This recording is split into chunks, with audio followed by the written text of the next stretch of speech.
ఇది ముచ్చట పెట్టిన టైం అయిపోయింది.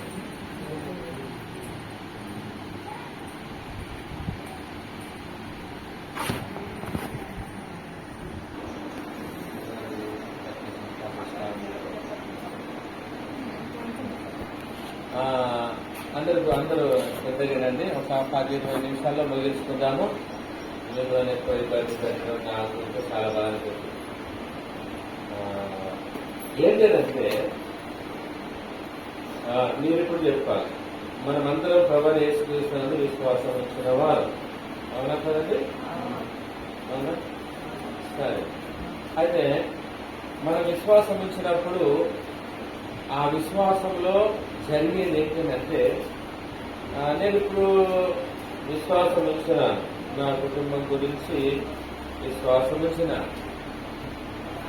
ఉంచితే ఎలా ఆ విశ్వాసాన్ని నేను కొనసాగించాలి, ఆ విశ్వాసంలో ఎలా ముందుకు సాగాలి, ఆ విశ్వాసంలో ఎవరెవరు ఉండాలి, నేను ఒక్కనే ఉండాలా, లేకుంటే కుటుంబం భార్య ఉండాలా, లేకుంటే పిల్లలు ఉండాలా, లేకపోతే నా మట్టుకు నేనుంటే సరిపోతుందా, నా మట్టుకు నేనుంటే దాన్ని విశ్వాసం ఉంటే నా ఒక్క కుటుంబం ఏది లేకపోయినా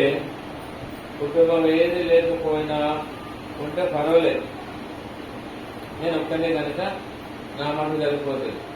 కానీ కుటుంబం ఉన్నప్పుడు ఎలా, అది మనం గుర్తించాలి. మన విశ్వాసాన్ని ఈరోజు పరీక్ష చేసుకుందాం. చెప్పండి, ఏం చేసుకుందాం? నేను ఒక 2-3 వాక్యాలు చూపెట్టి ముగించుకుందాం. ఎక్కువ టైం తీసుకోవద్దు మనము. మళ్ళీ నేను అంతగాని అర్థనాంత వ్యక్తిగా చేస్తామన్నట్టు ఏం లేదు.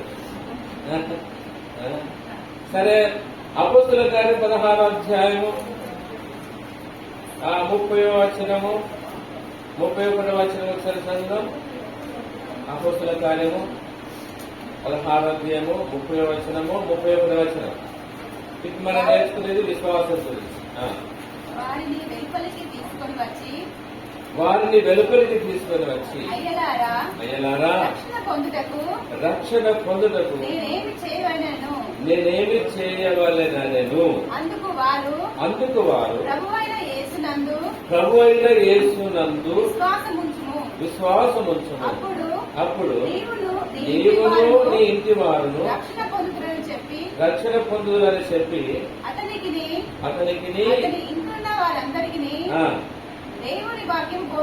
బోధించాలి. ఇక్కడ అద్భుతమైన విషయం మనం చదువుతాం. అందులో ఉన్న ముఖ్యమైనటువంటి మాట గమనించాం. ఏంటంటే, ఒక కుటుంబ యజమానుడు ఉన్నాడు. ఇక్కడ పౌలు శిలను తీసుకొని పోయారు, జైల్లో పెట్టారు. సువార్త చేస్తున్నప్పుడు చాలా కొట్టారు, చాలా బాధ పెట్టారు. అసలు వాళ్ళ బాధ, వాళ్ళకు తగిలిన దెబ్బలు, వాళ్ళకు తగిలిన గాయాలను బట్టి, వాళ్ళను చూసిన వెలిచూపులను బట్టి అయితే మళ్ళీ సేవ కూడా రావాలి. ఎందుకు ఈ సేవ చేయడము? మేము దేవుని సేవ చేస్తున్నప్పుడు మాకు ఇన్ని దెబ్బలా, ఇన్ని కష్టాలా, ఇన్ని బాధలా, ఎందుకు చేయాలి దేవుని సేవ అని వాళ్ళు అనుకోలేదు. నా సొంతలో అయితే అనుకుంటుంది కావచ్చు, ఈ సేవ చేస్తున్నాం కదా ప్రభు, మమ్మల్ని ఇంత కుక్కడు కొట్టినట్టు కొడితే ఇక మేమెందుకు చేయాలి? నువ్వేవో సృష్టికర్తమైనటువంటి దేవుడు వారికి నీకు, మాకేమో అంటే ఆ లోకంలో అంతా వేడుకగా అయిపోతాను, మేము విలువలేని వారిగా, మేమెందుకు ఈ సేవ చేయాలి అని అందుకు కావచ్చు. నేనైతే మీరైతే అన్నారు కదా, మీరు మంచి వాళ్ళు. నాలో అంత తక్కువ విశ్వాసము అక్కడ పనిచేయదు కావచ్చు. కానీ ఇక్కడ జైలు అధికారి ఆయన విన్నాడు ఈ విషయం. వాళ్ళు దేవుని స్తుతిస్తున్నప్పుడు, వారు దేవుని ప్రార్థిస్తున్నప్పుడు అక్కడ జరిగిన అద్భుతాలు, ఆశ్చర్యాలు వాళ్ళు ఆ అధికారి చూశారు. అనేకులకున్న బంధకాలు తెగిపోతున్నాయి, పునాదులు కదిలిపోతున్నాయి, తలుపులు తెలుసుకుంటున్నాయి, కిటికీలు తెలుసుకుంటున్నాయి. ఇంత అద్భుతంగా జరుగుతా అంటే ఆయన చూసి వాళ్ళని వెలుపలికి తీసుకొని వచ్చి, అయ్యలారా, అయ్యా ఇక ఇద్దరు కట్టబడుతుంటాడు, అయ్యా నేనేం చేయాలి? ఈ నేను రక్షణ పొందాలంటే నేనేం చేయాలి? నేనేం చేయాలంటే ప్రభు అయిన యేసు క్రీస్తునందు విశ్వాసం ఉంచుము. ఏముంచాలండి? విశ్వాసం ఉంచుము. నీవు ప్రభు అయిన యేసు క్రీస్తునందు విశ్వాసం ఉంచడం వలన నీకొక్కరికే రక్షణ అన్నాడు అక్కడ. చెప్పండి. విశ్వాసం ఉంచము, అప్పుడు నీవును నీ ఇంటి వారందరూ రక్షణ పొందును అన్నాడు. ఎందరు రక్షణ పొందుతారు? నీవు రక్షణ పొందుతావు, నీ ఇంటి వారందరూ రక్షణ పొందుతారు. ఈ నీకును నీ ఇంటి వారికి ఎప్పుడు ఈ రక్షణ కలుగుతుంది? విశ్వాసము క్రీస్తునందు ఉంచినాము. అంటే మన విశ్వాసం యొక్క పరిధి, ఇప్పుడు ఈ ప్లాట్ ఉంది అనుకోండి, ఈ ప్లాట్కు ఒక పరిధి ఉంది. అంటే ఒక సరిహద్దులు ఉన్నాయి కదా, ఒక సరిహద్దులు ఉన్నాయి. నాకు ఇక్కడ గోరుబెట్టే దానికి ఒక సరిహద్దు ఉంటుంది, ఉత్తర తూర్పు పడమర ఇట్లా. ఇప్పుడు ఈ ఇల్లును గ్రామ పంచాయతీలో ఇంటి స్థలానికి కూడా తూర్పు నెవలు ఉన్నారు, రిజిస్ట్రేషన్ అప్పుడు తూర్పు నెవలు, పడమర నెవలు, ఉత్తర నెవలు, దక్షిణ నెవలు, ఆ రీతిలో. అందుకనే ఇప్పుడు మనం బాగా గమనించాలి, నాలో విశ్వాసము ఎంత పనిచేస్తుంది. నేను ఒకవేళ యేసునందు విశ్వాసం ఉంచితే నాకు రక్షణ ఉండాలి. చెప్పండి, అందరూ చెప్పండి. నాకు రక్షణ ఉండాలి, నా ఇంటి వారికి రక్షణ ఉండాలి. నాకే రక్షణ, గడ్డపాలే గాలి కొట్టుకోపోతే గడి కోసం ఎవడు గాని అన్నట్టు ఎవరిలో చూసి మన రక్షణ కోల్పోగొట్టుకుంటే అసలు దానికి ఏమైనా అర్థం ఉందా? ఏం లేదు. పక్కకు చూడాలి, ఎప్పుడు అటు చూడాలి, ఇటు చూసుకోవాలి. యెషయా గ్రంథం 6వ అధ్యాయంలో అక్కడ ఆయన ఎట్లా చూస్తున్నాడు చూడండి. యెషయా ప్రవక్త 3 చూపులు చూస్తాడు. ఏ చూపులేదు? కొంతమంది దొంగ చూపులు చూస్తాడు, కొంతమంది పక్క చూపులు చూస్తాడు, కొంతమంది 4 చూపులు చూస్తాడు. 4 చూపులు అంటారు.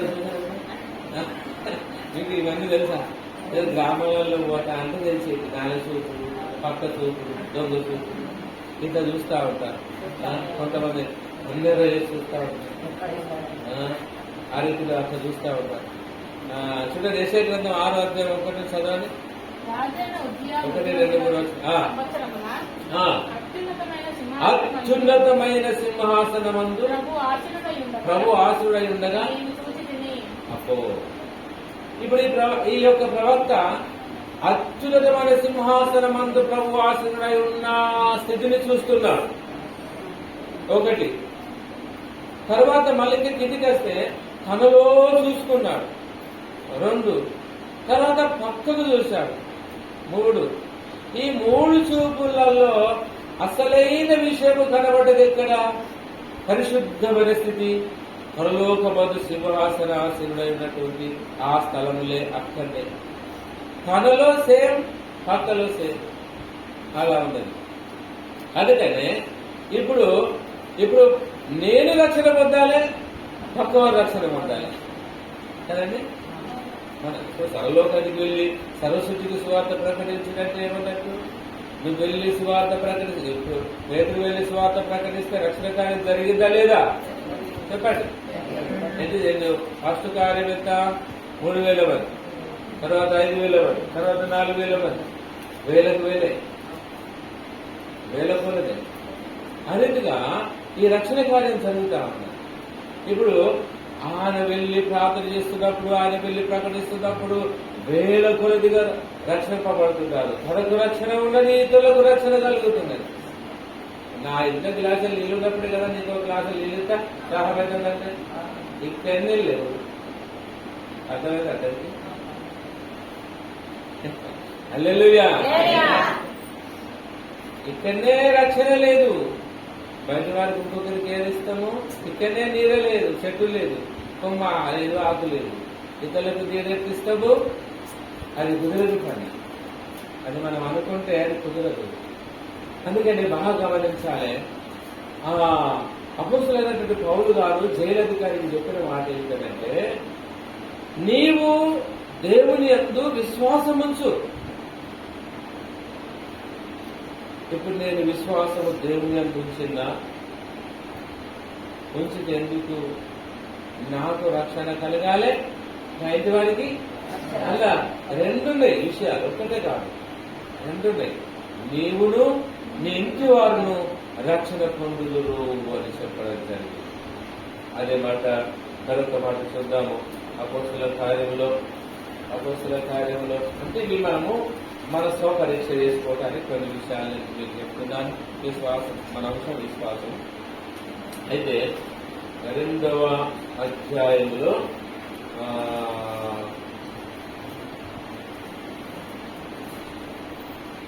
38, 39 వచనాలు ఒకసారి చదవండి. చూసినవారు చదవండి. పేతురు, మీరు మారు మనసు పొంది పాప క్షమాపణ నిమిత్తము ప్రతివాడు యేసుక్రీస్తు నామమున బాప్తిసం పొందుడు. అప్పుడు మీరు పరిశుద్ధాత్మను వరమును పొందుదురు. ఈ వాగ్దానము మీకును మీ పిల్లలకు దూరస్తులందరికీ అనగా ప్రభువైన మన దేవుడు తన యుద్ధకు పిలిచిన వారికి అందరికీ చెందునని చెప్పారు. ఈ వాగ్దానము మీకును మీ పిల్లలకు కదండి. ఎవరికి చెందాలి చెప్పండి, ఎవరికి చెందాలి? నాకు, నా పిల్లలు కదండి. ఎంత తప్పేండి? మన పిల్లలు రక్షించిపోతారంటే మన సంతోషమా? మన పిల్లలు పరిశుభ్రత వరం పొందుకోవాలి, మన పిల్లలు రక్షణ పొందుకోవాలి, మన పిల్లలు బాప్తిసం పొందుకోవాలి, మన పిల్లలు క్రీస్తు సంఘంలో ఉండాలి, మన పిల్లలు క్రీస్తు పనులు ఎదగాలి. ఎందుకు ఆ పిల్లలను పాడు చేయాలి? ఆ పిల్లలను ఎందుకు సాధన చేతి తప్పని చెప్పాలి? అలా చేయకూడదు కదా. అలా ఈ వాగ్దానం, ఈ రక్షణ కార్యం, ఈ రక్షణ పొందితే ఇప్పుడు మీరు మారు మనసు పొంది బాప్తిసం పొందడం అనేది రక్షణ కార్యం. ఇది తర్వాత మీరు పరిశుద్ధాత్మనే వరము పొందుతారు. అందరిలో పరిశుద్ధాత్మ వరం ఉండాలి, పరిశుద్ధాత్మ కార్యాలు జరగాలి. ఈ వాగ్దానము అంటే ఇప్పుడు ఎవరికి చెందాలి? మీకును మీ పిల్లలకు, నాకును నా పిల్లలకు చెందాలి. అంతేకాదు, ఇంకెంతమందికి? దూరస్తులందరికీ చెందాలి. వీళ్ళు ఎవరంటే మా దూర బంధువు అంటారు, అంతే కదండి. దూరస్తులంటే వీళ్ళెవరు అంటే మా దూర బంధువు, అంటే మాకు బంధువే కానీ చాలా దూరం, కొంచెం మా తాత పిల్లలు అట్లా మా తాతకు 4 కుమారులు అయితే అట్లా కొత్త పిల్లలతో ఏరు వారింది అని చెప్పుకొస్తా ఉంటారు. అదిగా దూర బంధువులు వాళ్ళందరికీ కూడా చెందాలి. అంటే మనము విశ్వసించేటప్పుడు ఆ ఇరుగు వారికి, ఆ పొరుగు వారికి, నాకు, నా పిల్లలకు ఈ రక్షణ అనేది దొరకాలి అని మన ప్రార్థనలో ఉండాలి. మన విశ్వాసంతో చేసే ప్రార్థన అంటే విశ్వాసం లేకుండా చేసే ప్రార్థన కాదు. విశ్వాసంతో ప్రార్థన చేయాలి, విశ్వాసంతో దేవుడిని అడగాలి, విశ్వాసంతో దేవుని గురించి ఎదురు చూడాలి. అలా విశ్వసించినప్పుడు జరిగే కార్యాల గురించి నేను మీకు 2-3 వచనాలు చెప్తున్నాను. ఇదే రీతిగా యెహోషువ గ్రంథంలో ఒక మాట ఉంటుంది. యెహోషువ గ్రంథంలో రహాబ్ అనే స్త్రీ ఉంటుంది. తీసుకుని రహాబ్ అనే స్త్రీ నాకు ఇక్కడికి వచ్చి ఆరాధన అయిపోయినాక వచ్చిన ఉపదేశం కనుక నేను మీకు నేను కొన్ని విషయాలు అందజేస్తా ఉన్నాను. ఇక్కడ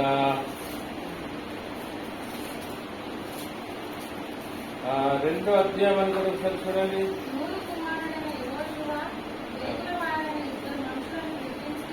లేదు, రహాబ్ అనే స్త్రీ చదవ. ఎన్నో వచనం అది? మొదటి వచనము.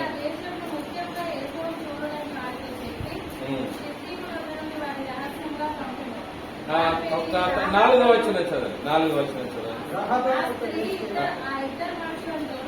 వారిని దాచిపెట్టి మనుషులు నా యొద్దకు వచ్చిన మాట నిజమే.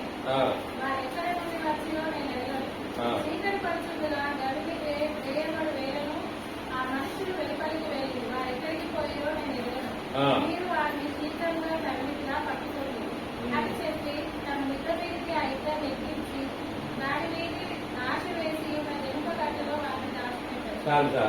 తర్వాత ఇక్కడ మనకు ఒక మాట ఉంటది, వాళ్ళ కుటుంబ సభ్యులందరూ తీసుకొని రమ్మని అందరినీ ఇంట్లో ఉంచుకోవాలి, మేము ఒకసారి వస్తాము. వచ్చిన తర్వాత ఇక్కడ దాదాపు 11, 12, 14 ఆ వచనాలు ఇక్కడ ఉంటుంది. మీరు ఏమైనా కరెక్ట్ గా చూసిన వారు చూడండి. నేను మీకు ఉపకారం చేసింది కనుక నా తండ్రి ఇంటికి ఉపకారం చేసి నాకు నిజమైన ఆనవాళ్ళు ఇచ్చి నా తండ్రియు నా తల్లియు నా అన్నదమ్ములను నా అక్క చెల్లెండ్రును వారికి కలిగిన వారందరూ చావకుండా బ్రతకనిచ్చి రక్షించినట్లుగా దయచేసి యెహోవా తోడని ప్రమాణం చేయుడెను. చూసారా ఎంతమంది వచ్చారు?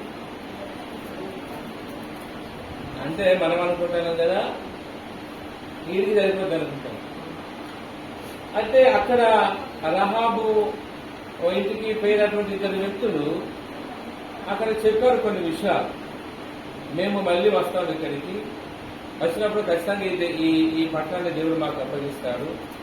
అయితే నీవు మాకు ఉపకారం చేసింది కనుక మీ కుటుంబ సభ్యులు మీ బంధువులు ఎవరున్నా కానీ అందరినీ ఇంట్లో పెట్టుకోవాలి. బయట ఎవరున్నారు? బయట ఉన్నటువంటి వారికి మేము కాపాడడానికి బాధ్యులం కాదు. నీ ఇంట్లో ఉంటేనే వారు రక్షించబడతారు. అంటే ఆమె అక్కడ మంచి మాట చెప్పారు కదా, మంచి మాట చెప్పారు. నా తండ్రియు నా తల్లియు నా అన్నదమ్ములు నా అక్క చెల్లెలు వారికి కలిగి ఉన్న వారందరూ అని తల్లిదండ్రులు అన్నదమ్ములు అక్క చెల్లెలు వారికి కలిగిన వారందరూ కూడా అందరిని పిలిపించుకున్నారు. అందరిని పిలిపించుకొని మీరు ఎక్కడ ఉన్నా చచ్చిపోయి ఇంట్లో ఉండాలి, లేకపోతే చచ్చిపోతారు. హల్లెలూయా. చూసారా, ఆ చచ్చిపోకుండా ఉంటే కొరకు వాళ్ళందరినీ పిలిపించుకున్నారు. దానికి హల్లెలూయా చెప్పిన కనుక వాళ్ళందరూ పిలిపించుకున్నారు, అక్కడ ఉంచారు. వాళ్ళు వచ్చారు, యుద్ధం చేశారు, ఆ పట్టణాన్ని పట్టుకున్నారు. వీళ్ళందరూ కాపాడబడ్డారు. వీళ్ళందరికీ రక్షణ దొరికింది. వీళ్ళందరి మరణం తప్పించబడ్డది. వీళ్ళందరి ప్రాణాలు కాపాడబడ్డాయి. వీళ్ళ శత్రువుల చేతిలో చిక్కకుండా ఆ పాపం చేయి వారితో పాటు నశించిపోకుండా వీళ్ళందరూ కూడా కాపాడబడ్డారు. కనుక మనము గమనించాలి, నీవు విశ్వాసం ఉంచినావు, నేను విశ్వాసం ఉంచినాను, మనమందరం కూడా దేవుని యందు విశ్వాసం ఉంచిన వారు. అయితే ఈ విశ్వాసంలో జరగవలసింది ఏంటంటే నీతో పాటు నీ భార్య, నీ పిల్లలు, నీవు నీ కుటుంబం, అంతే కదా. అక్కడ ఏమన్నారు? ప్రభునేస్తున్నందు విశ్వాసం ఉంచము, నీవును నీ ఇంటి వారందరూ మనం ప్రార్థన చేస్తున్నప్పుడు ఈ వచనాలు గుర్తుపట్టుకోవాలి. ఇప్పుడు యెహోషువ గ్రంథము 2వ అధ్యాయము మనం చదువుకున్న మాట ఏంటి? 11 నుంచి 13 వచనాల వరకు చదువుకున్నాం. కనుక ఇంకా ఈ అధ్యాయం అంతా మీరు చదువుకున్న తర్వాత కుటుంబం అంతా కూడా రక్షించబడ్డదు. మనం చర్చికి పోతున్నామంటే అందరం తెలుసుకోవాలి. ఆ సహవాసం ఆ ఇంటిలో మనం అందరం ఉండాలి కదండి, అందరం ఉండాలి. మీకు ఒక మాట చెప్తాను. మేము ఒకసారి ఒక ఆమెకు దయ్యం పట్టింది. దయ్యం పట్టినప్పుడు అందరికీ చెప్పిన బయటకు ఎవరు పోకండి అని చెప్పినాం. బయటకు పోయి ఎవరన్నా సరే పిల్లలు ఉందని అనుకుపోయారు అంటే అక్కడ జరిగిన సంఘటన చెప్పాను. బయటకు ఎవరు పోవద్దు, అందరు ఇక్కడనే ఉండాలని చెప్పినాం. చెప్పిన తర్వాత ఒక సిస్టర్ ఏం చేసిందంటే ఆ మాట వినకుండా బయటికి గడప దాటిందో లేదో కడుపు నొప్పి స్టార్ట్ అయింది. గడప దాటిందో లేదో కడుపు నొప్పి స్టార్ట్ అయింది. అట్లా వేది ఇది చాలా పడి కొట్టుకుంటాను. ఏమైందమంటే కడుపు నొప్పి కడుపు నొప్పి కడుపు నొప్పి. కడుపు నొప్పి ఎందుకు వచ్చింది? ఏమో అయ్యా కడుపు నొప్పి వచ్చింది. ఎందుకు వచ్చిందమ్మా? కడుపు నొప్పి వచ్చింది. అరే ఎందుకు వచ్చింది? మీరైతే ఏం చెప్తారు?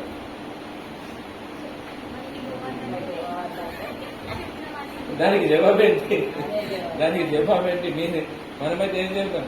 ఆమె ఇప్పుడు ఏం చేసినావు నువ్వు ఇప్పుడు అని మళ్ళీ అడిగి, ఇప్పుడు ఇక్కడ ఉన్నవా ఎటన్నా వేనవా అంటే నేను బయటికి పోయినా. కొంతమందికి లేచి అటు తిరగడం బాగా అలవాటు, ముసలి పెట్టుకుంటా, ఫోన్ చూసుకుంటా, పోవడం చాలా అలవాటు, ఇంట్రెస్ట్ అనిపిస్తుంది. అక్కడ ఉండి వాక్యం దగ్గర అయింది నేర్చుకొని సర్దిద్దుకోవడం ఇష్టం అనిపించదు.